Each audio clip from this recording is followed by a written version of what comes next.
Hello, good evening students. તો ગઈકાલે ખૂબ સરસ અને અગત્યના ટોપિકની શરૂઆત કરી આપણે સમઘટકતા, અને એ સમઘટકતા રિલેટેડ આજે વાત કરવાની. ગઈકાલે આપણે ફક્ત ચાર્ટ જોયો હતો, ચાર્ટ કે કઈ કઈ સમઘટકતા શીખીશું. તો આજે સ્ટાર્ટ કરીએ. એમાં સૌથી પહેલું વાત કરીશું આપણે બંધારણીય સમઘટકતા. તો બંધારણીય સમઘટકતા તો તમને પણ આવડતી હશે. એક ક્વિક રિવિઝન કરીએ. તો બંધારણીય સમઘટકતામાં આપણે શોર્ટ એન્ડ સિમ્પલ એવું કહીએ છીએ કે ભાઈ અણુસૂત્રો, સંયોજનોના અણુસૂત્રો કેવા હશે? સમાન હશે. પરંતુ જે બંધારણીય સૂત્ર છે એ બંધારણીય સૂત્ર કેવા હશે ભાઈ? જુદા જુદા હશે. તો એને આપણે શું કહીએ છીએ ભાઈ? એકબીજાના બંધારણીય સમઘટકો, અને ઘટનાને કહીએ છીએ સમઘટકતા. ચાલો, સૌથી પહેલું એમાં આપણે પ્રકારની વાત કરીએ તો આપણે કહીએ ચેન આઇસોમેરિઝમ, કે જેને આપણે કહીએ છીએ શૃંખલા સમઘટકતા. ચાલો, ચેન આઇસોમેરિઝમ, શૃંખલા સમઘટકતા. તો નામ એવા ગુણ. ઓકે, શું કહે છે શૃંખલા સમઘટકતામાં? ફરીથી અણુસૂત્રો કેવા હશે ભાઈ? સમાન હશે. અણુસૂત્રો સમાન હશે, પરંતુ જે મુખ્ય શૃંખલા જે છે એ મુખ્ય શૃંખલામાં રહેલા કાર્બન પરમાણુની સંખ્યા કેવી હશે? જુદી જુદી હોય. તો એને આપણે કહેશું શૃંખલા સમઘટકો. જો અમે કોમન કન્સેપ્ટ લખી દીધો. જેમ કે સિમ્પલ એક્ઝામ્પલ થી વાત કરીએ કે મારી પાસે બ્યુટેન હોય, CH3 CH2 CH2 CH3. જ્યારે પણ સમઘટકો બનાવતા હોવ તમે, ત્યારે બને ત્યાં સુધી બાજુમાં એનું નામ લખી દઈએ, એટલે રિપીટ થાય તો આપને ખ્યાલ આવી જાય. તો CH3, ઓકે, CH3 અને CH3. તો આને આપણે આઇસોબ્યુટેન અથવા આયુપીએસસી પ્રમાણે કહીએ તો 2 મિથાઇલ પ્રોપેન કહીએ છીએ. જો તો મૂળ અહીંયા હાઇડ્રોકાર્બન શૃંખલા બ્યુટેન હતી, અહીંયા પ્રોપેન છે. મીન્સ કે અહીંયા 4 કાર્બનની મુખ્ય શૃંખલા છે, અહીંયા 3 કાર્બનની છે. તો મુખ્ય શૃંખલામાં રહેલા કાર્બનની સંખ્યા શું થતી હોવી જોઈએ? બદલાતી હોવી જોઈએ. ઓકે, તો એને આપણે એકબીજાના શૃંખલા સમઘટકો કહીએ છીએ. સપોઝ હું લખું કે મારી પાસે CH3, CH double bond CH, CH2 CH3. Suppose મેં આ લખ્યું છે પેન્ટ 2 ઇન. આમે શું લખ્યું છે ભાઈ? Pant 2 in. ઓકે, જો હું એને આ રીતે લખીશ કે ભાઈ CH3 CH3 double bond CH CH2, yes, એટલે અલ્ટિમેટલી CH3 થઈ જશે. તો ઓલ ઓવર જો અહીંયા શું થઈ જશે? નામ 2 મિથાઇલ બ્યુટ 2 ઇન. તો મૂળ હાઇડ્રોકાર્બન શૃંખલા પેન્ટ છે, અહીંયા બ્યુટ છે. મીન્સ કે અહીંયા 5 કાર્બનની શૃંખલા છે. યસ સર, 5 કાર્બનની શૃંખલા છે. ભૂલી ગયો. મૂળ અહીંયા 5 કાર્બનની શૃંખલા છે અને અહીંયા 4 કાર્બનની શૃંખલા છે. તો આ બે એકબીજાના શું થશે? ઓકે, શૃંખલા સમઘટકો થશે. ઓકે, તો મૂળ હાઇડ્રોકાર્બન ચેન જે છે એમાં આપણી કાર્બનના નંબર બદલાવા જોઈએ. મીન્સ કે હાઇડ્રોકાર્બનના નામ, જેમ કે અહીંયા પેન્ટ આવ્યું, અહીંયા બ્યુટ, આ ચેન્જ થવું જોઈએ. ઓકે, તો આને આપણે કહીએ છીએ શૃંખલા સમઘટકો. તો આઈ થિંક આ બહુ ઇઝી છે, તમને ખ્યાલ હશે, તો એમાં આપણે વધારે એક્ઝામ્પલ નહીં લઈએ. એક આપણે વાત કરીએ છીએ સ્થાન સમઘટકતા. શેની વાત કરીએ છીએ આપણે? સ્થાન સમઘટકતા, પોઝિશન આઇસોમેરિઝમ. પોઝિશન આઇસોમેરિઝમ. તો સીધી વસ્તુ છે, ફરી અણુસૂત્રો કેવા હશે? સમાન હશે. અણુસૂત્રો સમાન કહીએ છીએ આપણે, પણ એમાં જે વિસ્થાપિત સમૂહ, ચાહે પછી વિસ્થાપિત સમૂહ તરીકે કોઈ ક્રિયાશીલ સમૂહ કેમ ન હોય, તો ક્રિયાશીલ સમૂહ એનું સ્થાન કેવું હશે ભાઈ? જુદું જુદું હશે, એના સ્થાન બદલાતા હશે. તો એને આપણે એકબીજાના સ્થાન સમઘટકો અને ઘટનાને સ્થાન સમઘટકતા કહીએ છીએ આપણે. જેમ કે હું તમને વાત કરું કે ભાઈ સપોઝ કે આપણી પાસે સિમ્પલમાં સિમ્પલ ઉદાહરણ લઈએ કે ભાઈ પ્રોપેન 1 ઓલ છે. આપણી પાસે શું છે ભાઈ? Propane 1 all. પણ એને જો આપણે આ રીતે લખીશું CH3CHOH CH3 તો જે થઈ ગયું પ્રોપેન 2 ઓલ. તો અહીંયા ક્રિયાશીલ સમૂહનું સ્થાન બદલાઈ રહ્યું છે. 1 ઉપર હોય જ છે, 2 3 અને અહીંયા જો તો 1 2 3 સેકન્ડ ઉપર હોય છે. સપોઝ આપણે લખી દઈએ કે આપણી પાસે CH3CH2 CH2CH3 ફરીથી આપણે કહીએ કે ભાઈ આમાં એક જ મિનિટ એક વિસ્થાપિત આપણે દર્શાવી દઈએ CH3 અને અહીંયા પણ હજુ એક વધારી દઈએ CH3 તો આ થઈ 3 મિથાઇલ પેન્ટેન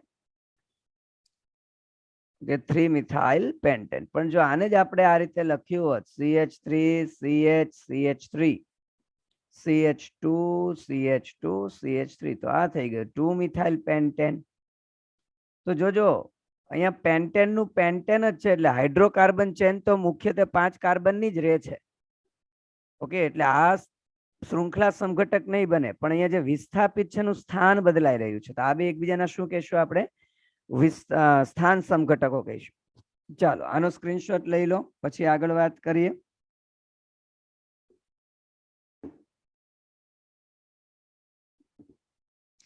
ચાલો નેક્સ્ટ આપણે વાત કરીશું અને એ છે, ચાલો એક મિનિટ હું એક જરા ક્વેશ્ચન્સ આપણે સોલ્વ કરવાનો પ્રયત્ન કરીએ. ચાલો માની લો કે આપણી પાસે કદાચ 1 2 3 4 આ બ્યુટેન 1 ઓલ છે. ઓકે 1 2 3 4 આ સપોઝ આપણે કહી દીધું બ્યુટેન 2 ઓલ. સપોઝ 1 2 3 COH અને સપોઝ આપણને આવું કીધું હોય CCCOH. જો બધાના અણુસૂત્રો સરખા છે, અહીંયા બધાના અણુસૂત્રો, પણ વારાફરતી જો આપણે કમ્પેર કરીએ તો આ જો બે એકબીજાની સાપેક્ષમાં કહીએ તો અહીંયા 1 ઉપર હોય જ છે, અહીંયા 2 ઉપર, એટલે આ બે એકબીજાની સાપેક્ષમાં કેવા થયા? સ્થાન સમઘટકો થયા. એકબીજાની સાપેક્ષમાં કેવા થયા? સ્થાન સમઘટકો. પણ જો ગાઈઝ હું 1 ને 3 સાથે કમ્પેર કરું, 1 ને કોની સાથે કમ્પેર કરું ભાઈ? 3 સાથે. તો અહીંયા જો તો મુખ્ય શૃંખલામાં 4 કાર્બન છે, અહીંયા 3 છે. તો આ એકબીજાના કેવા કહેવાય? શૃંખલા સમઘટકો કહેવાય. આ એકબીજાના કેવા કહેવાશે ભાઈ? શૃંખલા સમઘટકો. જો સપોઝ હું 1 ને આની સાથે કમ્પેર કરું, જો એકવાર ફરી એવું લાગે તો 1 નું નામ લખીએ. 1 શું હતું? બ્યુટેન 1 ઓલ છે. અને અહીંયા શું થશે હવે? 2 મિથાઇલ પ્રોપેન 2 ઓલ. ઓકે, તો ફરી પાછું અહીંયા જો આપણે વાત કરીએ કે પહેલું અને છેલ્લું એકબીજાની સાપેક્ષમાં શું થશે, તો પહેલું અને છેલ્લું પ્રોપેન અને અહીંયા બ્યુટેન, એટલે એક તો શૃંખલા સમઘટકતા તો થઈ જ ગયા. શૃંખલા સમઘટકો તો કહેવાય જ તે. ઓકે, અને ઓલ ઓવર અણુસૂત્ર સમાન છે, પણ અહીંયા પહેલા કાર્બન ઉપર હોય જ છે, અહીંયા ઓલ ઓવર 4 કાર્બન માંથી તમે જો તો બીજા કાર્બન ઉપર છે. તો ભલે અહીંયા પ્રોપેન છે પણ OH નું સ્થાન શું થઈ જાય છે ભાઈ? બદલાઈ જાય છે. તો આને હું સ્થાન સમઘટક પણ કહીશ. હા, સ્થાન સમઘટક પણ કહીશ. તો આવી રીતે તમને કોઈ બી એક્ઝામ્પલ પૂછાઈ શકે, તમારે આ દિમાગમાં રહેવું જોઈએ, દિમાગમાં રહેવું જોઈએ. ચાલો નેક્સ્ટ હું વાત કરીશ દોસ્તો, અને એ આપણે કહેશું ક્રિયાશીલ સમૂહ સમઘટકતા. ક્રિયાશીલ સમૂહ સમઘટકતા. ચાલો ક્રિયાશીલ સમૂહ સમઘટકતામાં ફરીથી અણુસૂત્રો કેવા હશે ભાઈ? અણુસૂત્રો કેવા હશે? સમાન હશે. પરંતુ એમાં જે રહેલા ક્રિયાશીલ સમૂહો છે એ ક્રિયાશીલ સમૂહો કેવા હશે? જુદા જુદા હશે. કે જુદા જુદા ક્રિયાશીલ સમૂહ હશે દોસ્તો, તો એને આપણે ક્રિયાશીલ સમૂહ સમઘટકતા કહીએ, સંયોજનોને સમઘટકો કહીએ.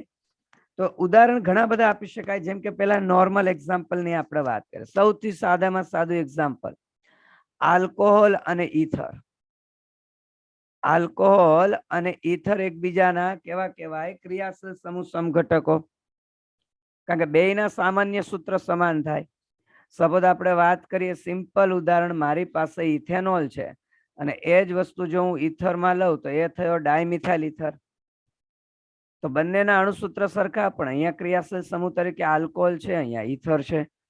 તો આલ્કોહોલ અને ઈથર એકબીજાના ક્રિયાશીલ સમૂહ સમઘટકો કહેવાય.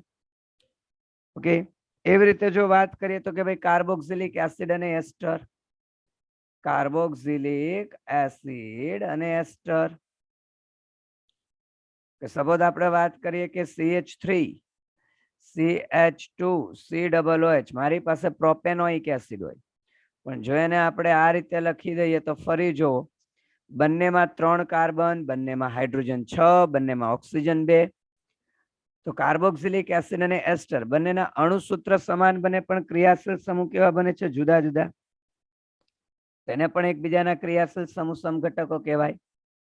એવી રીતે વાત કરીએ તો આલ્ડીહાઇડ અને કીટોન, આલ્ડીહાઇડ અને કીટોન. ફરી એમાં જો કોઈ ઉદાહરણ આપીએ કે CH3 CH2 CHO પ્રોપેનાલ, CH3 C double bond O CH3 propanone, બંનેમાં 3 કાર્બન, બંનેમાં 6 હાઇડ્રોજન, પણ અહીંયા એક ઓક્સિજન, અહીંયા એક ઓક્સિજન, અહીંયા આલ્ડીહાઇડ સમૂહ, અહીંયા કીટોન સમૂહ. તો આલ્ડીહાઇડ અને કીટોન પણ એકબીજાના ક્રિયાશીલ સમૂહ સમઘટકો કહીએ છીએ.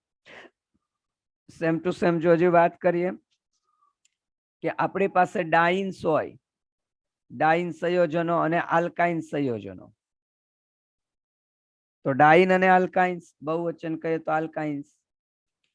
તો સપોઝ આપણે ઉદાહરણ આપી દઈએ કે CH2 double bond CH double bond, જે આપણે કહે છે બ્યુટા 1,3 ડાઇન, અને એમાં જો હું આલ્કાઇન કહું 4 કાર્બન વાળો CH triple bond C CH2 CH3, જો અહીંયા 4 કાર્બન, અહીંયા 4 કાર્બન, હાઇડ્રોજન અહીંયા 3 ને 3 6, અહીંયા હાઇડ્રોજન જોઈ લો તો 3 ને આ 3 6. તો ડાઇન્સ અને આલ્કાઇન્સ પણ એકબીજાના શું કહેવાય? ક્રિયાશીલ સમૂહ સમઘટકો કહેવાય. ઓકે, એવી જ રીતે જો આપણે વાત કરીએ તો કે ભાઈ નાઇટ્રો આલ્કેન સંયોજનો, નાઇટ્રો આલ્કેન સંયોજનો, અને એક આપણે કહી દઈએ એની સાથે આલ્કાઇલ નાઇટ્રાઇટ. તો આપણે કહે છે આલ્કાઇલ નાઇટ્રાઇટ. તો આ પણ એકબીજાના ક્રિયાશીલ સમૂહ સમઘટકો થાય. જેમ કે હું તમને કહું મારી પાસે નાઇટ્રો ઇથેન છે CH3 CH2NO2, પણ જો એને આપણે લખી દઈએ આ જ રીતે CH3 CH2ONO, તો જો આ નાઇટ્રો અને આ નાઇટ્રાઇટ બંનેના અણુસૂત્ર સરખા, બંનેમાં 2 કાર્બન, 5 હાઇડ્રોજન, 1 નાઇટ્રોજન અને 2 ઓક્સિજન. આવા તો ઘણા ઉદાહરણ આપી શકાય, તમને ડાયરેક્ટ ખ્યાલ રહેવું જોઈએ. આ જ રીતે કહે તો પ્રાઇમરી સેકન્ડરી ટર્સરી એમાઇન સંયોજનો, પ્રાઇમરી સેકન્ડરી ટર્સરી પણ એકબીજાના ક્રિયાશીલ સમૂહ સમઘટકો કહેવાય. સાયનાઇડ અને આઇસોસાયનાઇડ કહીએ, સાયનાઇડ આઇસોસાયનાઇડ, આઇસોસાયનાઇડ. તો બધા એકબીજાના કેવા કહેવાય? ક્રિયાશીલ સમૂહ સમઘટક. સિમ્પલ હજુ આપણે કહીએ કે આલ્કીન અને સાયક્લો આલ્કેન, આલ્કીન અને સાયક્લો આલ્કેન. મેં ગઈકાલે જ્યારે વર્ગીકરણ કર્યું હતું ત્યારે મેં કીધું હતું ઘણી રેફરન્સ બુકમાં અલગથી આપે છે. આ સમઘટકતાને અલગથી સમઘટકતા દર્શાવે છે. મેં કીધું તો આપણે ક્રિયાશીલ સમૂહ સમઘટકમાં જ જોઈશું. જેમ કે આલ્કીન તરીકે હું તમને કહું કે મારી પાસે CH2 double bond CH2 CH3 છે એવું માનીએ, અને સાયક્લો આલ્કીનમાં કહીએ તો સપોઝ આ રીતનું, તમે ગણવું હોય તો ગણી લો. બંનેમાં 4 કાર્બન, બંનેમાં જોવો તો કેટલા હાઇડ્રોજન થશે? 5 6 7 8 હાઇડ્રોજન થાય છે. ચેક કરીએ તો 2 3 4 5 6. એક જ મિનિટ, સાયક્લો આલ્કેન, હા સોરી, હા આપણે લખ્યું આલ્કેન ને આલ્કીન દોરાઈ ગયો. એક જ મિનિટ, ચાલો જો બંનેમાં 4 કાર્બન, હાઇડ્રોજન બંનેમાં 8. આ જ રીતે હું કહી શકું મારી પાસે સાયક્લો આલ્કીન હોય અને આલ્કાઇન હોય. તો ઘણા ઘણા ઘણા ઉદાહરણો દોસ્તો આપી શકાય. તમને ઉદાહરણ કોઈ બી પૂછી શકે, તમારે ખાલી આપણી વ્યાખ્યાના કન્સેપ્ટ એપ્લાય કરવાના છે. કે આપણે હજુ કયું કીધું? આલ્કાઇન કીધું, આલ્કાઇન સાથે સાયક્લો આલ્કીન કીધું. તો કોઈ બી રીતે પૂછી શકે. ઓકે, બની શકે કાર્બોક્સિલિક એસિડ સાથે મેચ કરવા કોઈ ડબલ બોન્ડ ને કોઈ ઓક્સિજન વાળા આપી શકે. ઉદાહરણ કોઈ બી પૂછી શકે, તમારે વ્યાખ્યાના કન્સેપ્ટ બરાબર એપ્લાય કરવાના છે. વ્યાખ્યાના કન્સેપ્ટ બરાબર એપ્લાય કરવાના છે. ઉદાહરણ કોઈ બી પૂછી શકે. સપોઝ આપણે આનું ઉદાહરણ આપી દઈએ, આલ્કાઇન. આલ્કાઇન એટલે આપણે સપોઝ કહીએ CH3 C triple bond C CH3. ચાલો બ્યુટાઇન. જો 4 કાર્બન હાઇડ્રોજન 6 થઈ ગયા. તો આ આખી જે થઈ એ ક્રિયાશીલ સમૂહ સમઘટકતા થઈ. ચાલો આનો સ્ક્રીનશોટ લેવો હોય તો લઈ લો. હજુ પણ આની કરતા વધારે હોય. હે બની શકે કોઈ ઉદાહરણ અત્યારે મારા નજરમાં ન પણ આવ્યું હોય, અને મેં મેક્સિમમ ઉદાહરણ આપવાનો પ્રયત્ન કર્યો છે. ચાલો આનો સ્ક્રીનશોટ લઈ લો.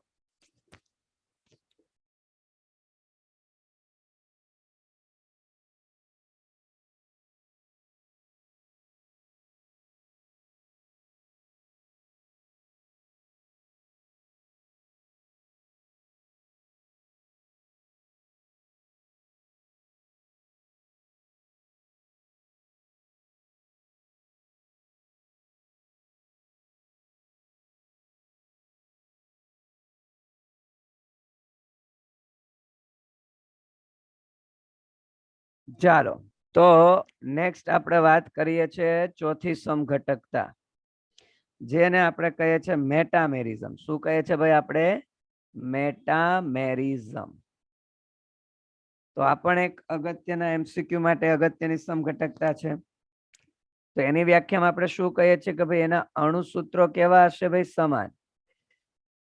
અણુસૂત્રો સમાન, પરંતુ એના બંધારણીય સૂત્રમાં શું હશે કે ક્રિયાશીલ સમૂહની આસપાસ, ક્રિયાશીલ સમૂહની આસપાસ રહેલા આલ્કાઇલ સમૂહમાં કાર્બનની સંખ્યા કેવી હશે? જુદી જુદી. કાર્બનની સંખ્યા જુદી જુદી હશે. તો એને આપણે એકબીજાના મેટામર્સ કહે છે. બીજી વસ્તુ, તો આ પ્રકારની સમઘટકતા કેવા સમૂહ દર્શાવે કે જે સમૂહની સંયોજકતા એક કરતા વધારે હોય. જે સમૂહની સંયોજકતા એક કરતા વધારે એટલે કે એ સમૂહ વચ્ચે આવતો હોય. જેમ કે આપણે કોમન એક્ઝામ્પલ લખવાનો પ્રયત્ન કરીએ. સપોઝ આપણે કહીએ ઈથર. ઈથરમાં ઓક્સિજન વચ્ચે આવે તો ઈથર આ પ્રકારની સમઘટકતા દર્શાવી શકે. ઈથર કહું તો સાથે સાથે થાયો ઈથર કહેવાય. ઓક્સિજનની જગ્યાએ સલ્ફર આવે ત્યારે થાયો શબ્દ યુઝ કરીએ છીએ. આપણે સેકન્ડરી એમાઇન સંયોજનો પણ કહીએ છીએ. સેકન્ડરી એમાઇન સંયોજનો પણ કહીએ છીએ. ઓકે, આપણે કીટોન સંયોજનો પણ કહીએ, કારણ કે એમાં પણ સંયોજકતા એક કરતા કેવી હોય છે? વધારે હોય છે. તો આ દરેક સંયોજનો છે, દરેક ક્રિયાશીલ સમૂહ છે, એને એક કરતા વધારે સંયોજકતા છે. તો આપણે એક વારાફરતી એક ઉદાહરણ સમજવાનો પ્રયત્ન કરીએ. ઈથરની કમ્પેરમાં વાત કરીએ કે સપોઝ મારી પાસે CH3 CH2O CH2 CH3 ethoxy ethane, અને એની જ કમ્પેરિઝન જો હું આની સાથે કરી દઉં CH3 મિથોક્સી 1 મિથોક્સી પ્રોપેન, જો તો અહીંયા તમે જો બંનેમાં 4 કાર્બન છે, બંનેમાં હાઇડ્રોજન 10 છે, ગણવાય તો ગણી લો. બંનેમાં એક એક ઓક્સિજન, એટલે બંનેના અણુસૂત્ર સમાન. પણ અહીંયા આલ્કાઇલ સમૂહમાં બે બાજુ બે કાર્બન છે. જોવો, પણ અહીંયા આલ્કાઇલ સમૂહમાં ઓક્સિજનની આ બાજુ એક કાર્બન વાળો આલ્કાઇલ સમૂહ છે, અહીંયા 3 કાર્બન ધરાવતો છે. તો આ બંનેની જ્યારે કમ્પેર કરીએ તો ક્રિયાશીલ સમૂહની આજુબાજુ જે આલ્કાઇલ સમૂહ છે એમાં સમાન કાર્બન નથી. અહીંયા બબ્બે છે અને અહીંયા 1 3 છે, તો અલગ અલગ કાર્બન છે. તો આ બે એકબીજાના મેટામર્સ કહેવાય. તો આવા જ દરેકે દરેક ઉદાહરણ તમે કીટોન માટે આપી શકો, સેકન્ડરી એમાઇન માટે આપી શકો. થાયો ઇથર એટલે ઓક્સિજનની જગ્યાએ વચ્ચે સલ્ફર હોય. ઓક્સિજનની જગ્યાએ શું હોય? સલ્ફર હોય. તો આને એકબીજાને શું કહેવાય? મેટામર્સ કહેવાય. સપોઝ સેકન્ડરી એમાઇન માટે કહીએ કે આપણી પાસે CH3NH CH2 CH2 CH3 કહીએ. ચાલો N મિથાઇલ પ્રોપેન 1 એમાઇન. તો અહીંયા આલ્કાઇલ સમૂહમાં એક કાર્બન છે, અહીંયા 3 છે, પણ એને જો આપણે ફરી આ રીતે લખીએ CH3 CH2 NH CH2 CH3 તો તમે જુઓ અહીંયા બબ્બે છે એટલે આ પણ એકબીજાના શું કહેવાય મેટામર્સ. તો આ જે વાત કરી તે મેટામર્સ ની વાત કરી, મેટામેરિઝમ. હવે આપણે વાત કરીએ છીએ એ છે ચલ રૂપકતા. બંધારણીય સમઘટકતામાં છેલ્લું ચલ રૂપકતા અથવા જેને આપણે ટોટોમેરિઝમ કહીએ છીએ. સંસ્પંદન વખતે આપણે આને યાદ કર્યું હતું. કઈ રીતે યાદ કર્યું હતું કે આપણે એવું કીધું હતું સંસ્પંદનમાં ફક્ત ઇલેક્ટ્રોનની જગ્યા બદલાય. જો પરમાણુની જગ્યા બદલાતી હોય તો એ સંસ્પંદન ન કહેવાય, એને ચલ રૂપકતા કહેવાય. એને શું કહેવાય? ચલ રૂપકતા કહેવાય. તો એની જો આપણે વાત કરીએ તો એમાં શું હોય છે કે નોર્મલી એમાં હાઇડ્રોજન અને પાઈ બંધના ઇલેક્ટ્રોન વચ્ચે સ્થાનાંતરણ થતું હોય. હાઇડ્રોજન અને પાઈ બંધના ઇલેક્ટ્રોનના સ્થાનાંતરણ થતું હોય. ચલ રૂપકતા માટે મિનિમમ એક શરત તો છે કે આલ્ફા હાઇડ્રોજન પરમાણુ હોવો જ જોઈએ. ચાલો જો સૌથી પહેલા તો હું એની ડેફિનેશન તમારી સમક્ષ રજૂઆત કરું કે એવા સંયોજન અથવા એવા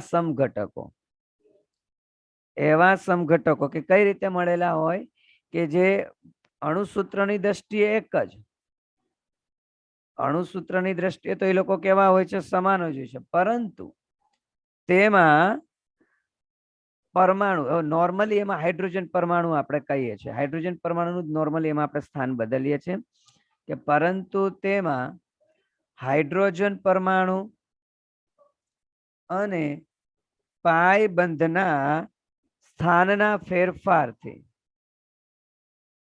જે બંધારણો રચાય, પાઈ બંધના ઇલેક્ટ્રોનના સ્થાનના ફેરફારથી જે બંધારણો રચાય તો એવા સમઘટકોને આપણે શું કહે છે? ચલ રૂપકતા. હું હમણાં ઉદાહરણ આપું એટલે વધારે ખ્યાલ આવશે. ઉદાહરણ આપીશ એટલે વધારે ખ્યાલ આવશે. બીજું, ચલ રૂપકતા ત્યારે જ જોવા મળશે કે જ્યારે તેમાં મિનિમમ એક આલ્ફા હાઇડ્રોજન પરમાણુ તો હોવો જ જોઈએ. એક આલ્ફા હાઇડ્રોજન પરમાણુ તો હોવો જ જોઈએ. જો આલ્ફા હાઇડ્રોજન પરમાણુ નહીં હોય તો ચલ રૂપકતા નહીં દર્શાવે. સપોઝ હું તમને એમ કહું કે મારી પાસે એસિટોફિનોન છે, જો ધ્યાન આપજો ખાસ કે મારી પાસે એસિટોફિનોન છે તો ક્રિયાશીલ સમૂહના બાજુના કાર્બનને આલ્ફા કહેવાય. તો તમે જો આ ક્રિયાશીલ સમૂહ, આ બાજુનો કાર્બન એ આલ્ફા, આ આલ્ફા. જો તો અહીંયા આલ્ફા કાર્બન પરના હાઇડ્રોજનને આલ્ફા હાઇડ્રોજન કહેવાય. તો આની પાસે આલ્ફા હાઇડ્રોજન છે તો આ ચલ રૂપકતા દર્શાવે. આ ચલ રૂપકતા દર્શાવે. પણ મેં કદાચ જો આ રીતે લખ્યું હોત, આ થયું C ડબલ બોન્ડ OH, જો તો અહીંયા તમે જો આ ક્રિયાશીલ સમૂહની બાજુનો કાર્બન આલ્ફા કાર્બન, પણ એની પાસે હાઇડ્રોજન જ નથી. એની ચારે ચાર વેલેન્સી પેક થઈ ગઈ છે. આની પાસે કોઈ હાઇડ્રોજન છે નહીં. તો હાઇડ્રોજન છે જ નહીં તો આ ચલ રૂપકતા દર્શાવવાનું નથી દોસ્તો. આ ચલ રૂપકતા નહીં દર્શાવે. સેમ ટુ સેમ કદાચ હું તમને કહું કે મારી પાસે ડાયફિનાઇલ કીટોન હોય, મારી પાસે ડાયફિનાઇલ કીટોન હોય તો અહીંયા પણ જો આ આલ્ફા કાર્બન છે, આ આલ્ફા કાર્બન છે, પણ બે માંથી એકય પાસે આલ્ફા હાઇડ્રોજન નથી. તો આ પણ ચલ રૂપકતા દર્શાવે નહીં. તો ચલ રૂપકતા દર્શાવવા માટે પહેલી શરત તો આલ્ફા હાઇડ્રોજન હોવું જોઈએ. આલ્ફા હાઇડ્રોજન હોવું જોઈએ. ચાલો પેલાનો સ્ક્રીનશોટ લો, પછી હું ચલ રૂપકતાનું ઉદાહરણ આપું.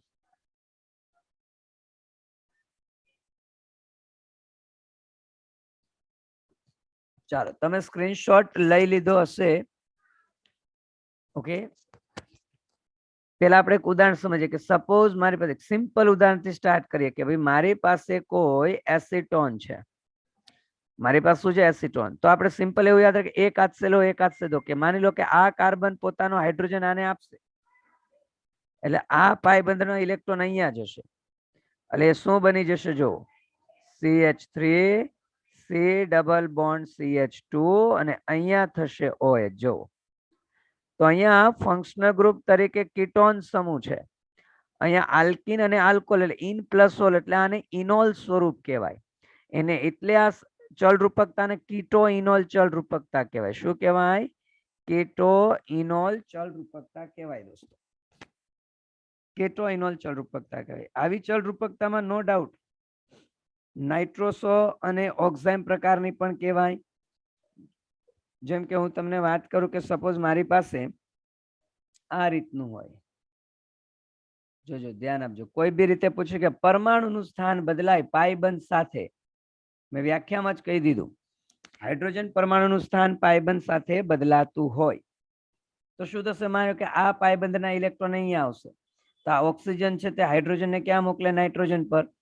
અને એટલે જ દોસ્તો તમે જોયું ઓલ ઓવર 1 2 3 1 2 3 આ નાઇટ્રોજન થી ઓક્સિજન ગણો તો 1 2 3 પોઝિશન પર છે, એટલે આને 1 3 સ્થાનાંતર પણ કહેવાય. ચલ રૂપકતાને 1 3 સ્થાનાંતર કહેવાય.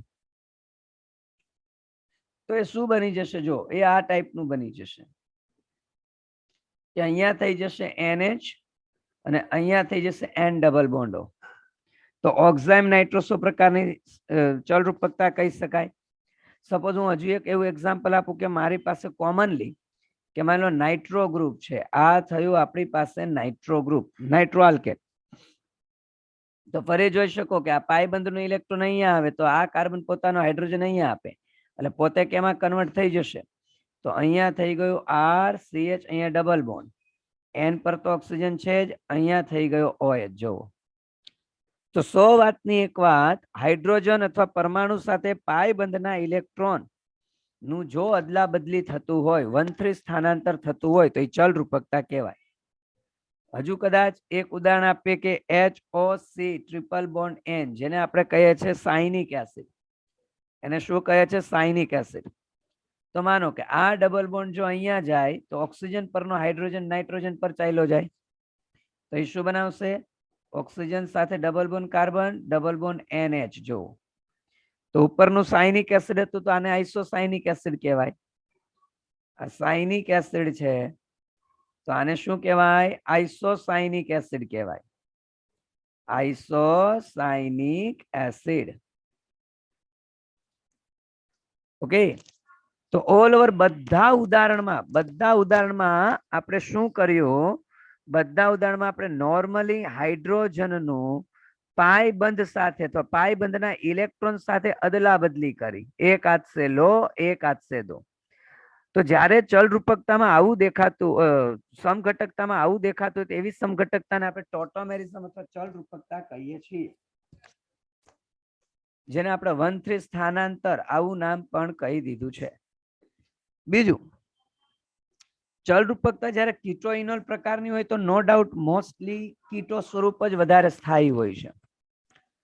ઓકે, મોસ્ટલી શું કહીએ છીએ ભાઈ? કીટો સ્વરૂપ છે તે વધારે સ્થાયી હોય છે, વધુ સ્થાયી. પણ ઇનોલ સ્વરૂપ જ સ્થાયી હોય. ક્યારે? ઇનોલ સ્વરૂપ કયા કિસ્સામાં સ્થાયી હોય? ઇનોલ સ્વરૂપ ક્યારે સ્થાયી હોય? તો આવા એક ક્વેશ્ચન પણ તમને દેખાશે. તો નોર્મલી ઇનોલ સ્વરૂપ ક્યારે સ્થાયી હોય? કે જ્યારે ઇનોલ સ્વરૂપમાં, જેનો આન્સર કહું તો ઇનોલ સ્વરૂપમાં વધુ સંસ્પંદન દ્વારા સ્થાયીતાની શક્યતા હોય. ઓકે, વધુ સંસ્પંદન દ્વારા સ્થાયીતાની શક્યતા બનતી હોય તો ઇનોલ સ્વરૂપ વધારે સ્થાયી હોય, અથવા આંતઃ આણ્વીય હાઇડ્રોજન બંધની શક્યતા હોય. આંતઃ આણ્વીય હાઇડ્રોજન બંધની શક્યતા હોય તો એ વધુ સ્થાયી કહી શકાય. જેમ કે હું તમને કહું, મારી પાસે કોઈ ડાઈ કીટોન હોય, CH2 C double bond O CH, અહીંયા CH3, CH2 C double bond O CH3. જો એની ચલ રૂપકતા માટે આપણે વાત કરીએ, બે માંથી કોઈ, ઓકે, મોસ્ટ એસિડિક હાઇડ્રોજન આ થશે. જે એસિડિક હાઇડ્રોજન હોય, ઓકે, આલ્ફા હાઇડ્રોજન હોવો જોઈએ એ વાત સાચી, પણ કયો હાઇડ્રોજન ચલ રૂપકતામાં જાય? જો તમને એમ થાય કે આ હાઇડ્રોજન જશે કે આ હાઇડ્રોજન જશે, આ બે તો એકના એક જ કહેવાય છેડા પરના. તો જે મોસ્ટ એસિડિક હોય ને એ હાઇડ્રોજન ચલ રૂપકતામાં ભાગ લે. કયો? મોસ્ટ એસિડિક હાઇડ્રોજન ચલ રૂપકતામાં ભાગ લેશે. તો આ હાઇડ્રોજનની બે બાજુ માઇનસ આ અસરવાળા ઇલેક્ટ્રોન વિથડ્રોઈંગ ગ્રુપ છે, એટલે આ હાઇડ્રોજનની એસિડિકતા વધારે થાય. અને એટલે આ હાઇડ્રોજન, માની લો આપણે સરળતા ખાતે કહીએ આ પાયબંધ અહીંયા આવ્યા એટલે આ હાઇડ્રોજન ઓક્સિજન પાર ચાલ્યા ગયા. તો બંધારણ કેવું થશે જો CH3 C અહીંયા થઈ ગયું OH double bond CH C double bond O CH3 જો. તો આ કીટો સ્વરૂપ છે અને આ ઇનોલ સ્વરૂપ છે, પણ આમાં આ વધુ સ્થાયી થયું.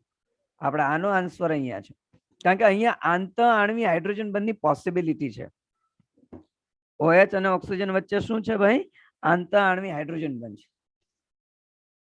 ઓકે, તો નોર્મલી તમને પૂછાય છે કોણ ઝડપથી કીટો સ્વરૂપ આપશે, તો આખો એક ઇનોલિક સ્વરૂપનો ચડતો ક્રમ, કોણ ઝડપથી અથવા કેમાં ઇનોલિક સ્વરૂપ વધારે સ્થાયી આવશે. તો એને આખી એક સિરીઝ લખો છો. સિરીઝ તમે રિવાઇઝ કરશો એટલે આવડી જશે. પહેલા એનો સ્ક્રીનશોટ લઈ લો. ચાલો, તમે સ્ક્રીનશોટ લઈ લીધો હશે દોસ્તો. ઇનોલિક સ્વરૂપનો આ સિરીઝ યાદ રાખો એટલે ઓપ્શનમાં ખાલી આપણે ફંક્શનલ ગ્રુપ જ જોવાના, એટલે એક્સ્ટ્રા કશું વિચારવું ન પડે કે કેમાં સૌથી વધારે ઇનોલિક સ્વરૂપ સ્થાયી હશે. તો ઇનોલિક સ્વરૂપ પ્રાપ્ત કરવાનો જે ચડતો ક્રમ છે, ઇનોલિક સ્વરૂપનો ચડતો ક્રમ, હું ડાયરેક્ટ ચડતો ક્રમ લખી રહ્યો છું જુદા જુદા ક્રિયાશીલ સમૂહમાં. તો દોસ્તો સૌથી ઓછું ચડતો ક્રમ એટલે નાનાથી મોટું, તો ઇથેનોલ માં ઇનોલિક સ્વરૂપ સૌથી ઓછું સ્થાયી. એની કરતા વધારે સ્થાયી તો કે ભાઈ એસિટોન એટલે કે આપણે કીટોન કહીએ છીએ. એની કરતા વધારે સ્થાયી તો કીટો એસ્ટર હોય. જોજો ઓપ્શનમાં શું જોવાનું? કીટો એસ્ટર. કીટો એટલે કીટોન અને એસ્ટર ગ્રુપ.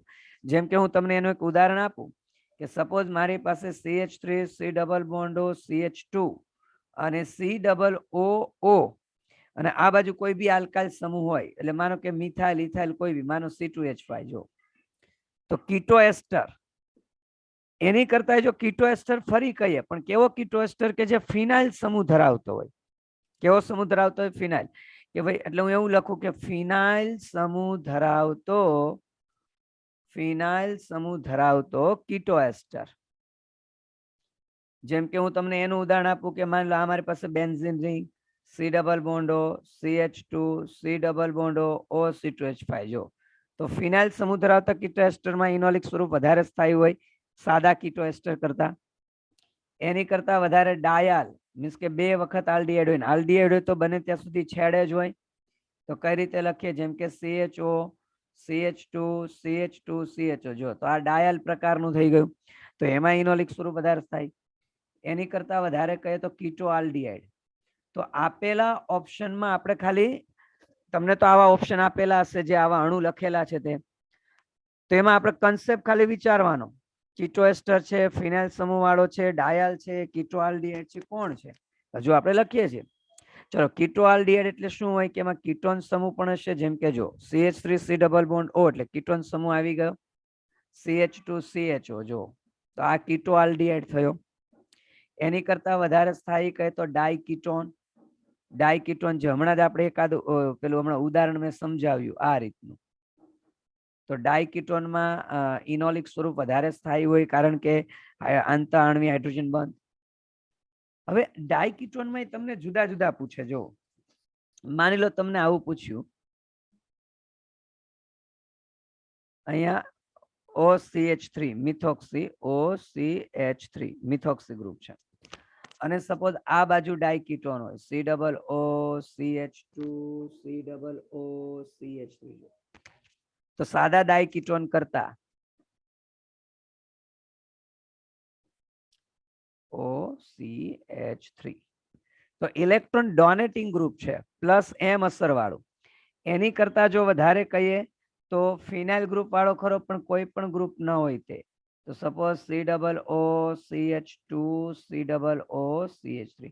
અને સૌથી વધારે ઇનોલિક સ્વરૂપ જો સ્થાયી હોય તો જો ડાયકીટોન તો ખરા જ, આ ડાયકીટોન તો આપણે કહીએ છીએ નો ડાઉટ, પણ અહીંયા ઇલેક્ટ્રોન વિડ્રોઈંગ ગ્રુપ હોય. તો આખી મેં સિરીઝ લખી. તમને એક બે વાર વાંચવાથી નહીં યાદ રહે, પણ આમ મીન્સ કે બે ત્રણ વાર રિવિઝન કરશો તો ઓટોમેટિક આ સિરીઝ યાદ રહી જશે. તો મેં ઇનોલ સ્વરૂપની સ્થાયીતાનો ચડતો ક્રમ અથવા કોણ ઝડપથી ઇનોલ સ્વરૂપ આપશે એનો મેં ચડતો ક્રમ આખી સિરીઝ, તમે આવા પ્રીવિયસ યરમાં જોશો તો 2 થી 3 વાર આવા ક્વેશ્ચન રિપીટ થયા છે. તો એવા કેસમાં આપણે ડાયરેક્ટ આ સમૂહ યાદ હોવા જોઈએ કે કીટો એસ્ટર છે, કીટો એસ્ટરમાં સાદો કીટો એસ્ટર છે કે ફિનાઇલ સમૂહ વાળો છે. કીટો આલ્ડીહાઇડ છે, ડાયકીટોન. ડાયકીટોનમાં 3 પ્રકારના કીધા, એલિફેટિક વાળા, એરોમેટિક વાળામાં 3 કીધા કે બેન્ઝીન રિંગ સાથે ઇલેક્ટ્રોન ડોનેટિંગ ગ્રુપ હોય, કોઈ ગ્રુપ ન હોય અને ઇલેક્ટ્રોન વિથડ્રોઈંગ ગ્રુપ હોય. ઓકે, હજુ એક વાત કરીએ કે ઇનોલિક સ્વરૂપની હાજરી કઈ રીતે તપાસી શકીએ. તો દોસ્તો જે ઇનોલિક સ્વરૂપ છે, ઇનોલિક સ્વરૂપ તટસ્થ FeCl3 સાથે જાંબલી રંગ આપે. તટસ્થ FeCl3 સાથે ફિનોલની જેમ, ફિનોલનો નહીતર આ ગુણધર્મ છે. ઓકે, ઇનોલિક સ્વરૂપ હોય એ દોસ્તો CaCl4 ની અંદર બ્રોમિન જળ મીન્સ કે અસંતૃપ્તતાની પરખ માટે આ કસોટી યુઝ કરીએ તો સેમ ટુ સેમ આ લોકો ફિનોલિક સ્વરૂપ ઇનોલિક સ્વરૂપ છે તે આને Br2 જળને રંગવિહીન બનાવી નાખે. કેવું બનાવી નાખે ભાઈ? રંગવિહીન બનાવી નાખે. અને ઇનોલિક સ્વરૂપ એસિટાઇલ વ્યુત્પન્ન આપે, પણ એ કઈ યાદ રાખવાની જરૂર નથી. MCQ માટે આ યાદ રાખજો. કીટોનિક સ્વરૂપ માટે જો કેવું હોય તો કીટોનિક સ્વરૂપ છે તે નોર્મલી DNP 2,4-DNP ટેસ્ટ જેને કહીએ. તમને જો યાદ હોય તો તમારી NCERT માં DNP ટેસ્ટ આપેલી છે. ઓકે, તમારી NCERT માં આલ્ડિહાઇડ કાર્બોક્સિલિક એસિડ વાળા ચેપ્ટરમાં તો આ DNP ટેસ્ટ કોણ આપશે? કીટોનિક સ્વરૂપ. તો આ રીતે આપણે ઇનોલિક સ્વરૂપ છે કે કીટોનિક સ્વરૂપ તે ઓળખી શકીએ. બીજું એક કહીએ હજુ તો કે ભાઈ બ્રિજ હેડ પોઝિશન હોય ને, બ્રિજ હેડ પોઝિશન, બ્રિજ હેડ પોઝિશન પરનો હાઇડ્રોજન ઇનોલિક સ્વરૂપમાં ના જાય. ઇનોલિક સ્વરૂપમાં જાય નહીં. બ્રિજ હેડ એટલે આપણે જનરલી આવી રીતે નથી દોરતા. જોવું, માનો તો આ બ્રિજ હેડ પોઝિશન પરનો હોય. માનો કે અહીંયા ડબલ બોન્ડ હોય તો તમને એમ થાય, અને અહીંયા કદાચ માનો કોઈ આ CH3 આ રીતનું છે, જો તો આની બાજુનો કાર્બન એક આલ્ફા કાર્બન આ થયો, આ થયો. તમને એમ થાય સર અહીંયા 3 બંધ છે તો એક હાઇડ્રોજન હશે ને? ના ભાઈ ના. આ બ્રિજ હેડ પોઝિશન પરનો હાઇડ્રોજન કીટોઇનલ ચલરૂપકતા ન દર્શાવે. નોર્મલી sp2 હોય તે કીટોઇનલ ચલરૂપકતા ન દર્શાવે. ક્યારે દર્શાવે છે? કે જ્યારે રેઝોનન્સ પોસિબલ હોય. એ તો હું ક્વેશ્ચન કહીશ ત્યારે આપણે આવશે. બાકી બ્રિજ હેડ પોઝિશન વાળો sp કે sp2 સંકૃત કાર્બન વાળો છે તે ઇનોલ કીટોઇનોલ ચલરૂપકતા દર્શાવે નહીં. ઓકે, ચાલો તો અહીંયા આપણે બંધારણીય સમઘટકતા પૂરી થઈ. કઈ સમઘટકતા? બંધારણ. તમે આનો સ્ક્રીનશોટ લઈ લો. આ સ્લાઇડ તમારા માટે MCQ ની ખૂબ અગત્યની છે.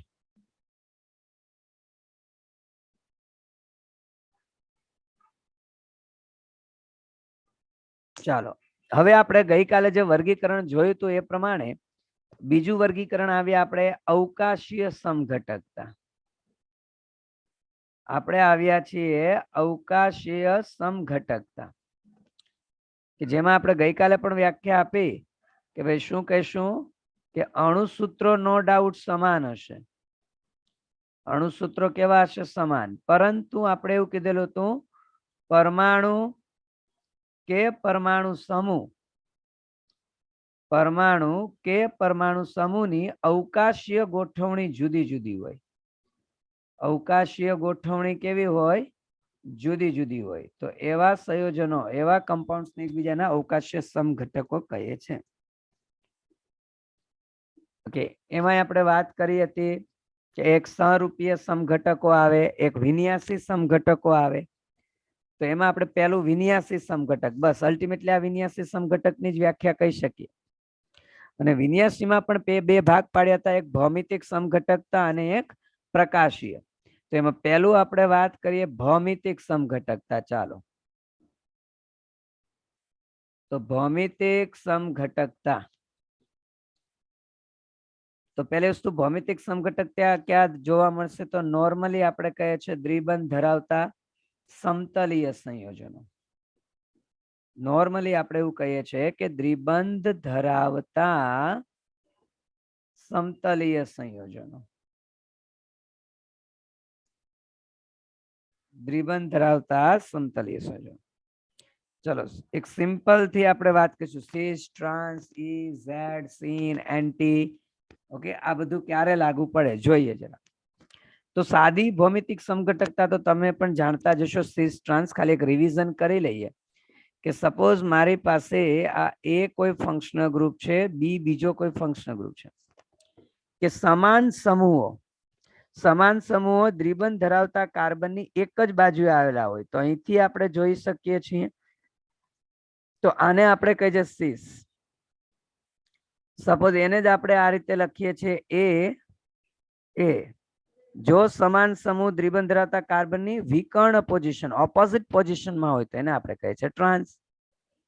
ઓકે, પણ દોસ્તો ધ્યાન આપજો કે જો સમાન સમૂહ એકના એક કાર્બન પર હોય, સપોઝ આ રીતનું, તો આમાં સીસ સમઘટકતા ન કહેવાય કે ટ્રાન્સ સમઘટકતા ન કહેવાય. બેમાંથી એક નહીં, સમાન સમૂહ જુદા જુદા કાર્બન પર હોવા જોઈએ. ઓકે, સમાન સમૂહ જે આપણે કહીએ છીએ તે ક્યાં હોવા જોઈએ? તો દ્વિબંધ ધરાવતા જુદા જુદા કાર્બન પર. દ્વિબંધ ધરાવતા જુદા જુદા કાર્બન પર હોવા જોઈએ. એટલે ત્રીજામાં કોઈ સિસ ટ્રાન્સ સમઘટકતા જોવા મળે નહીં. એના ઉદાહરણ એ પણ નોર્મલી સિસ ટ્રાન્સ તમને ખ્યાલ હોય છે એટલે હું એમાં કોઈ ઉદાહરણમાં ખાસ વધારે ફોકસ ન કરું. હા, હું નો ડાઉટ એની પ્રોપર્ટી વિશે જરા પેલું ફોકસ કરાવીશ. તમને પ્રોપર્ટી આવડવી જોઈએ કે સપોઝ ગાઈઝ આપણે જો સ્થાયીતાની દ્રષ્ટિએ વાત કરીએ, આલ્કીનો એની સ્થાયીતા, તો નોર્મલી ટ્રાન્સ સમઘટક છે તે સિસ સમઘટક કરતા વધારે સ્થાયી હોય છે. કારણ કે ટ્રાન્સમાં એવું કહી શકીએ કે બલ્કી ગ્રુપ એકબીજાથી દૂર દૂર હોય. ઓકે, અને સિસમાં બાજુ બાજુમાં હોય તો હિન્ડરન્સ ઉત્પન્ન થાય, અવકાશી અવરોધ ઉત્પન્ન થાય. એવી રીતે જો ગલન બિંદુની વાત કરીએ તો આ પ્રોપર્ટીમાં ટ્રાન્સ જીતી જાય એટલે ટ્રાન્સ બાજી મારી જાય છે. તો શા માટે સિસ સમઘટક કરતા ટ્રાન્સના ગલન બિંદુ ઊંચા હોય? કારણ કે જે ટ્રાન્સ છે ને, ટ્રાન્સ એ સમમિતીય પ્રકારનું કહેવાય. એને વચ્ચેથી ટુકડા પાડો જો, સમમિતીય પ્રકારનું કહેવાય. અને સમમિતીય પ્રકારનું કહેવાય એટલે એમાં પેકિંગ ફ્રેક્શન વધારે હોય છે. પેકિંગ ફ્રેક્શન કેવું હોય છે ભાઈ? વધારે હોય છે. જો એવું લાગે તો એને એકવાર નોટ કરી લઈએ આપણે કે કારણ કે ટ્રાન્સ એ સમમિતીય પ્રકારનું બંધારણ છે અને સમમિતીય બંધારણ છે, ધેરફોર શું કહેશું આપણે? ધેરફોર યસ, કે એમાં પેકિંગ ક્ષમતા વધારે હોય. પેકિંગ ક્ષમતા વધારે હોય એટલે અણુ એકબીજાની નજીક નજીક હોય એટલે આંતર આણ્વીય આકર્ષણ બળ વધે અને એટલે એના ગલન બિંદુ શું થાય? વધે. જો ત્રીજું વાત કરીએ ધ્રુવીયતાની દ્રષ્ટિએ તો 99% કેસમાં cis are more polar than trans. Okay, અમુક જ કિસ્સામાં ટ્રાન્સ વધી જાય છે. મેં એના ઉદાહરણ ચોથા ચેપ્ટર જ્યારે ભણાવ્યું 11મું ત્યારે મેં વાત કરી હતી. બાકી મોસ્ટલી સીસ સમઘટકની ધ્રુવીયતા વધારે હોય છે. હવે જેની ધ્રુવીયતા વધારે હોય એનું ઉત્કલન બિંદુ વધારે હોય એટલે સીસનું ઉત્કલન બિંદુની દ્રષ્ટિએ સીસ વધારે. તો ક્યાં ગોખવાની જરૂર છે? ધ્રુવીયતા વધારે હોય તો ઓબ્વિયસલી જે પાણીમાં દ્રાવ્યતા, જો હું પાણીમાં દ્રાવ્યતાની કમ્પેર કરી રહ્યો છું, તો જે ધ્રુવ્ય વધારે એ પાણીમાં દ્રાવ્યતા વધારે હોય. તો ટ્રાન્સ કરતા સીસની નોર્મલી પાણીમાં દ્રાવ્યતા કેવી હોય છે? વધારે હોય છે. તો આ પણ એક આપણે દિમાગમાં રાખીએ. ચાલો પહેલા આનો સ્ક્રીનશોટ લઈ લો.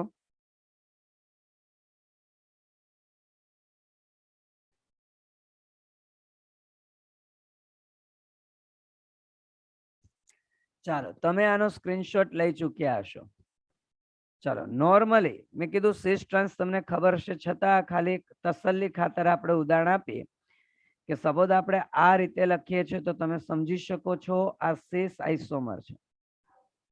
અને સપોઝ આપણે જો આ રીતે લખીએ છીએ કે ઓપોઝિટ પોઝિશનમાં સમાન સમૂહને દર્શાવીએ છીએ તો આ થયું ટ્રાન્સ. આ કયું છે? ટ્રાન્સ.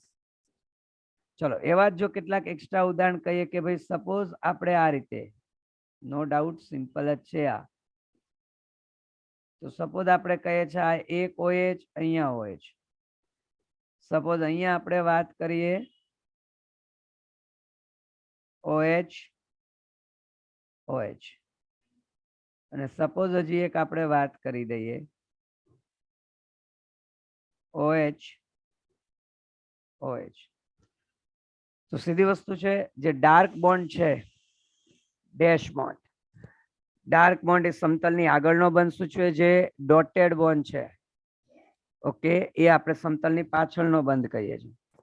તો અહીંયા તમે જોઈ શકો છો બે OH એક જ બાજુ છે તો સીસ, અહીંયા પણ બંને OH એક જ બાજુ છે સીસ, પણ અહીંયા બંને OH એકબીજાથી ક્યાં છે? વિરુદ્ધ બાજુ. તો એને આપણે શું કહીએ છીએ? ટ્રાન્સ. એને આપણે કહીએ છીએ ટ્રાન્સ. એ જ રીતે સપોઝ તમને આ રીતના કોઈ સ્ટ્રક્ચર આપેલા હોય આલ્કિન માટે, કદાચ તમને કોઈ આ રીતે સ્ટ્રક્ચર આપેલા હોય, હજુ પણ બની શકે કે કદાચ આ રીતે તમને આપેલું હોય અને કદાચ આપણે હજુ વિચારીએ આ રીતે આપેલું હોય. તો તમે જુઓ અહીંયા સિમ્પલ તમે સમજી શકો છો, ડબલ બોન્ડની આલ્કાઇલ ગ્રુપ 2 આ તરફ આપણે વિચારી શકીએ એક જ બાજુ એટલે સીસ. આની કમ્પેરમાં વિચારી શકીએ તો બે એક બાજુ વિચારી શકીએ એટલે આ બંને કેવા છે? સીસ સીસ. જો અહીંયા વાત કરી દઈએ બીજાની સાપેક્ષમાં તો એક તરફ છે તો સીસ, પણ આની સાપેક્ષમાં વાત કરતા એક આ બાજુ છે એક આ બાજુ છે તો આ શું થઈ ગયું? ટ્રાન્સ. તમે જોઈને તમે સમજી શકો છો આ એકબીજાની વિરુદ્ધ બાજુએ છે એટલે આ ફરીથી કેવા થયા? ટ્રાન્સ. આ સેમ ડિરેક્શનમાં છે, સેમ બાજુ એટલે આ કયું થયું? સીસ. ફરી અહીંયા વિરુદ્ધ બાજુ છે તો આ થયું ટ્રાન્સ, અને અહીંયા ફરી વિરુદ્ધ બાજુ તો ટ્રાન્સ. તો આ સિમ્પલ વસ્તુ છે. તો આજે મેં વાત કરી એ વાત કરી સીસ અને ટ્રાન્સ રિલેટેડ વાત કરી.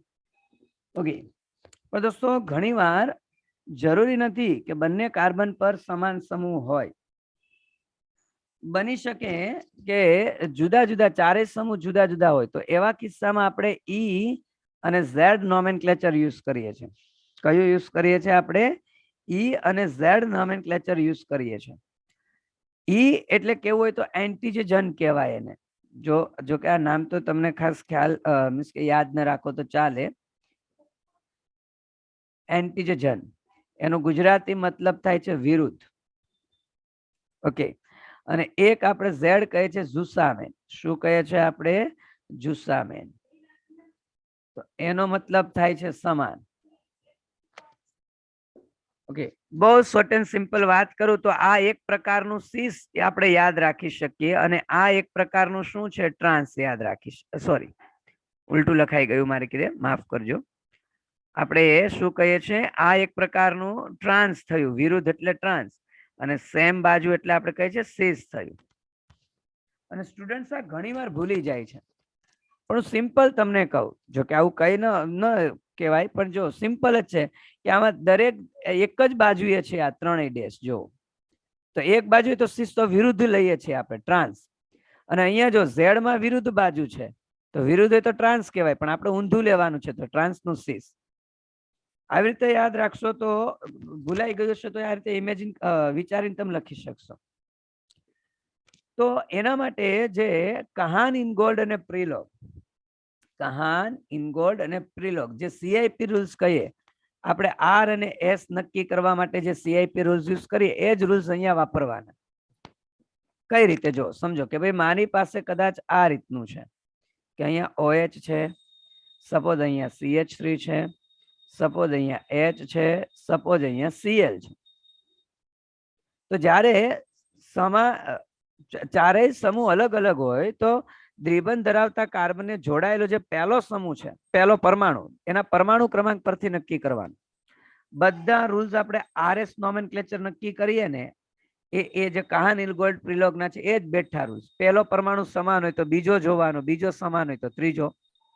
જેમ કે અહીંયા ઓક્સિજનનો પરમાણુ ક્રમાંક 8, કાર્બનનો પરમાણુ ક્રમાંક 6, હાઇડ્રોજનનો પરમાણુ ક્રમાંક 1 અને ક્લોરીનનો પરમાણુ ક્રમાંક 7.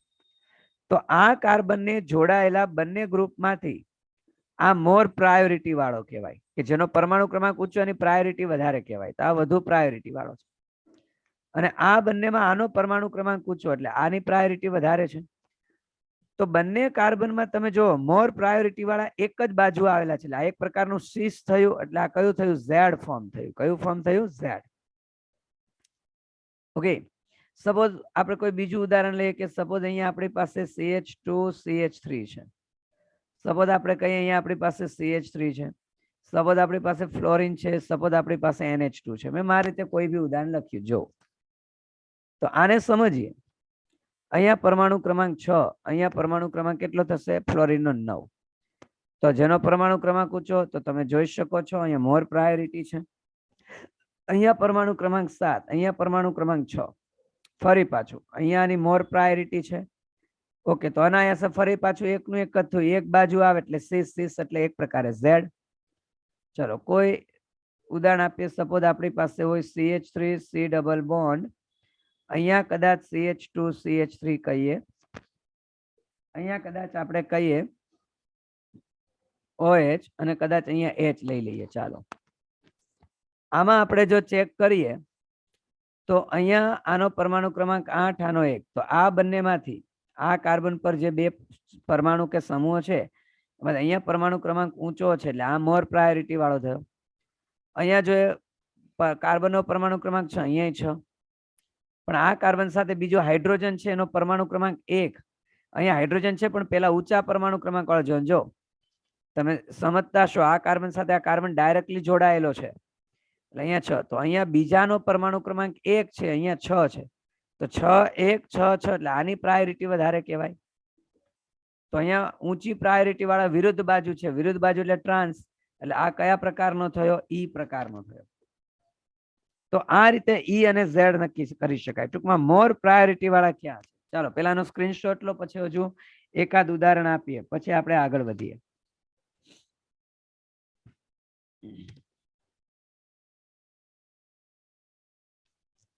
ચાલો તમે સ્ક્રીનશોટ લઈ લીધો હશે.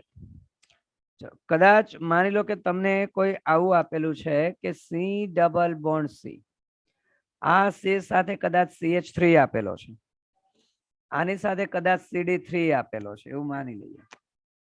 આની સાથે CH2Cl, જો હું છૂટું છૂટું લખું એટલે તમને ખ્યાલ આવે, આ CH2Cl. અને આની સાથે જો વાત કરીએ તો સપોઝ આપણે કહીએ CH2Br લઈ લઈએ. ચાલો આ CH2 અને Br. જો આ કાર્બનના પેલા બે ગ્રુપની વાત કરીએ. પેલો 6, હાઇડ્રોજનનો પરમાણુ ક્રમાંક 1, આમ તો ડ્યુટેરિયમ પરમાણુ ક્રમાંક 1. તો જ્યારે સમસ્થાનિક આપ્યા હોય, તમને શું આપ્યું હોય? સમસ્થાનિક આપ્યા હોય તો એમાં પરમાણુ ભાર જોવાનો. જેનો પરમાણુ ભાર વધારે, ઓબ્વિયસલી જે પ્રોટિયમ આપણે 1H1 લખીએ છીએ, ડ્યુટેરિયમ આપણે 1D2 અથવા 1H2. પણ જો અહીંયા પરમાણુ ભાર વધારે છે તો 6161, તો સમસ્થાનિક હોય ત્યારે પરમાણુ ભાર ઊંચો હોય એની પ્રાયોરિટી પહેલા કરવાની. તો આ પ્રાયોરિટી વાળું છે. અહીંયા કાર્બનનો પરમાણુ ક્રમાંક 6, અહીંયા પણ 6. તો બીજું પરમાણુ જો બ્રોમિનનો પરમાણુ ક્રમાંક 35, ક્લોરીનનો પરમાણુ ક્રમાંક 17. તો 6 35 6 17, તો આની પ્રાયોરિટી વધારે કહેવાય. તો ફરી પાછું જો મોર પ્રાયોરિટી વાળા ઓપોઝિટમાં છે, મોર પ્રાયોરિટી વાળા ઓપોઝિટ ટ્રાન્સ. ટ્રાન્સ એટલે આપણે કયું કહીએ છીએ? ઈ કહીએ છીએ. ક્લિયર? તો આ રીતે નક્કી થાય દોસ્તો, આ રીતે નક્કી કરી શકાય.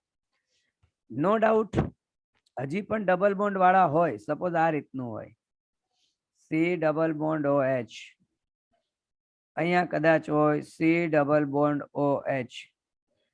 ઓકે, ચાલો હવે મેં આ લખ્યું છે તો આ એક આપી દઉં ઉદાહરણ. બાકી આપણે ઓલરેડી RS નોમેનક્લેચર શીખવાના છીએ, ત્યારે ફરી પાછા બધા રૂલ્સ આવશે, એમાં આપણે આ ડિટેલમાં શીખવાનું છે. ઓકે, અને અહીંયા સપોઝ CH. તો જ્યારે ડબલ બોન્ડ હોય દોસ્તો, તો ડબલ બોન્ડ ને આપણે આ રીતે, માનો કે આ કાર્બોનિલ ગ્રુપ છે તો એને આ રીતે ધ્યાનમાં લેવાનું કે એક પાઈ બોન્ડ તોડી નાખવાનો, એની બદલે આ કાર્બન સાથે ફરી એક ઓક્સિજન જોડવાનો, ઓક્સિજન સાથે કાર્બન જોડવાનો. જેમ કે હું તમને અહીંયા સમજાવું. જો આને હું આ રીતે ફરીથી લખીશ, આ CH3 થયું, આ H થયું, આ ફરી H તો છે જ એની પાસે, પણ આ ડબલ બોન્ડ માંનો પાઈ બંધ તોડી નાખું તો એ કાર્બન સાથે એક વધારાનો ઓક્સિજન ધારી લેવાનો, ઓક્સિજન સાથે કાર્બન. સેમ ટુ સેમ નીચેની જો વાત કરીએ તો COH, અહીંયા ડબલ બોન્ડ છે તે તોડી નાખીએ, એ કાર્બન સાથે વધારે એક ઓક્સિજન ધારી લેવાનો, ઓક્સિજન સાથે વધારે કાર્બન ધારી લેવાનો. હવે આપણે નક્કી કરવાનું. ચાલો આ કાર્બન માટે વાત કરીએ તો પહેલો પરમાણુ ક્રમાંક 6, પહેલો પરમાણુ ક્રમાંક 6, બીજાનો 8, અહીંયા પણ જો બીજાનો 8, અહીંયા ત્રીજાનો 8, અહીંયા ત્રીજાનો 8. પણ હવે જો આ કાર્બન સાથે 1 2 3, હવે અહીંયા 1 છે પણ અહીંયા હજુ 8 છે. જો તો અહીંયા 6 8 8 1 અને અહીંયા 6 8 8 8, એટલે આની પ્રાયોરિટી કેવી કહેવાય? વધારે કહેવાય. આ બેમાં આની પ્રાઇડ ટૂંકમાં ડબલ બોન્ડ હોય એ ડબલ બોન્ડ ને આપણે તૂટેલો છે એવું કલ્પી લેવાનું, તૂટેલો છે એવું કલ્પી લેવાનું અને કાલ્પનિક પરમાણુ મૂકી દેવાના. ત્રિબંધ હોય તો 2 વાર તોડીને 2 વાર મૂકવાના. સપોઝ આ હોય સી ટ્રિપલ બોન્ડ એન માની લો, તો આને મારે પેલા એક તોડવાનો, એકની જગ્યાએ નાઇટ્રોજન અને ફરી નાઇટ્રોજન સાથે કાર્બન, હજુ બીજો તોડવાનો. તો આવું તો છે જ આપણી પાસે, અને બીજો તોડ્યો ફરી પાછો કાર્બન સાથે એક નાઇટ્રોજન ઉમેરો, નાઇટ્રોજન સાથે કાર્બન ઉમેરો, આવી રીતે નક્કી કરવાનું. આ બેમાં જોઈએ તો આનો પરમાણુ ક્રમાંક 1 અને આનો 6, તો ફરી આની પ્રાયોરિટી વધારે, તો મોર પ્રાયોરિટી વાળા ઓપોઝિટ પોઝિશનમાં છે એટલે ટ્રાન્સ. ટ્રાન્સ એટલે કેવું કહેવાય? ઈ. તો આ રીતે ઈ અને ઝેડ નોમેનક્લેચર નક્કી થાય દોસ્તો.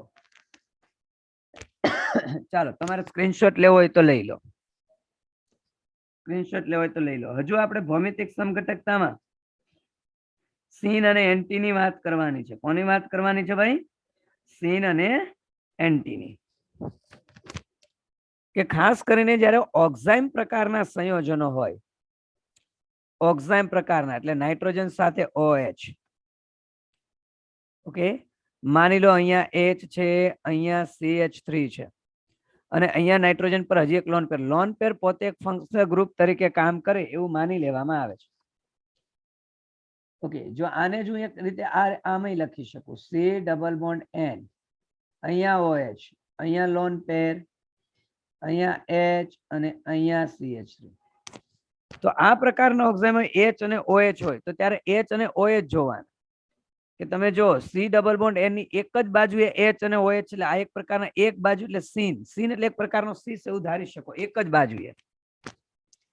અને અહીંયા તમે જો H અને OH વિરુદ્ધ બાજુએ છે તો એન્ટી. એટલે જો H અને OH આપેલા જ હોય તો કોઈ પ્રોબ્લેમ નથી, પણ ઘણીવાર એવું બને, માની લો કે તમને કદાચ આવું આપ્યું, ચાલો C double bond N OH, અહીંયા લોન પેર તો છે જ, માની લો અહીંયા તમને કહી દીધું CH3 અને અહીંયા કદાચ કહી દીધું C2H5. તો આવા કેસમાં OH સાથે કોને જોવાનું? આવા કેસમાં OH સાથે આ કાર્બનમાંથી ફરી બલ્કી ગ્રુપ, ભારે સમૂહને જોવાનું, અથવા પ્રાયોરિટી વાળું, જે હમણાં આગળ વાત કરીને EZ માં, એ રીતે પ્રાયોરિટી વાઇઝ આપણે જોવાનું. તો તમે જો આ OH ની સાપેક્ષમાં બલ્કી ગ્રુપ એન્ટી પોઝિશન પર છે. બલ્કી ગ્રુપ ક્યાં છે? એન્ટી પોઝિશન પર છે, એટલે વિરુદ્ધ પોઝિશન, એટલે એને શું કહેશું આપણે? એન્ટી કહેશું. શું કહેશું આપણે? એન્ટી. પણ જો કદાચ એ જ વસ્તુ મેં આ રીતે લખી હોત, અહીંયા OH, અહીંયા CH3 અને અહીંયા C2H5, તો તમે જો અહીંયા OH સાથે સેમ ગ્રુપમાં છે તો આને સીન કહેવાનું. તો જો OH સાથે H હોય તો કોઈ પ્રોબ્લેમ નથી, પણ H ન હોય તો બલ્કી ગ્રુપ જોવાનું છે આપણે. શું જોવાનું છે? Bulky group. ઓકે, અને એક છેલ્લી હજી હિન્ટ આપી દઉં કે ઘણીવાર તમને આ ટાઈપના આપશે,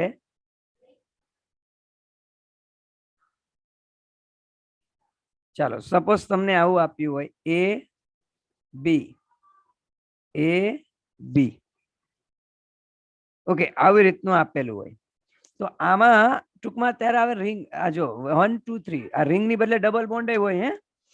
રિંગ ની બદલે કદાચ જો આવું પણ હોય, AB. ટૂંકમાં આને આપણે અસંતૃપ્તતા ગણી લઈએ. તો જ્યારે અસંતૃપ્તતા એકી સંખ્યામાં હોય ત્યારે ભૌમિતિક સમઘટકતા હોય દોસ્તો. જેમ કે 1 2 3, તો આમાં ભૌમિતિક સમઘટકતા હોય. એ એક જ બાજુ છે તો સીસ, જો વિરુદ્ધ બાજુ હોય તો ટ્રાન્સ. સેમ ટુ સેમ અહીંયા 2 રિંગ અને એક ડબલ બોન્ડ, તો આ પણ એકી સંખ્યામાં સંતૃપ્તતા થઈ. બની શકે, આવું પણ હોઈ શકે.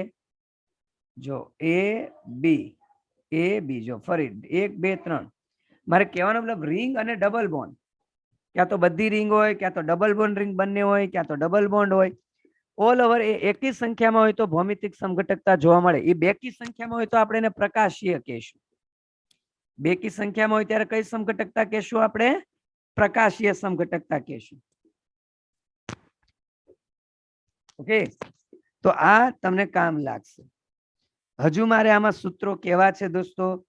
કે ડાયરેક્ટલી સમઘટકોની સંખ્યા શોધવી હોય તો કઈ રીતે શોધી શકાય, પણ એ સૂત્રો આપણે આવતીકાલના લેક્ચરમાં કહેશું અને પ્રકાશીય સમઘટકતાની પણ આવતીકાલના લેક્ચરમાં વાત થશે. આનો સ્ક્રીનશોટ લઈ લો. આજના થિયોરિકલ કન્સેપ્ટ અહીંયા સુધી રાખીએ. કોઈને કઈ પૂછવું હોય તો પૂછી શકે છે, બાકીનું આપણે કાલે જોઈશું. ચલો આનો સ્ક્રીનશોટ લઈ લો. ચાલો તો અહીંયા સ્ટોપ કરીએ છીએ.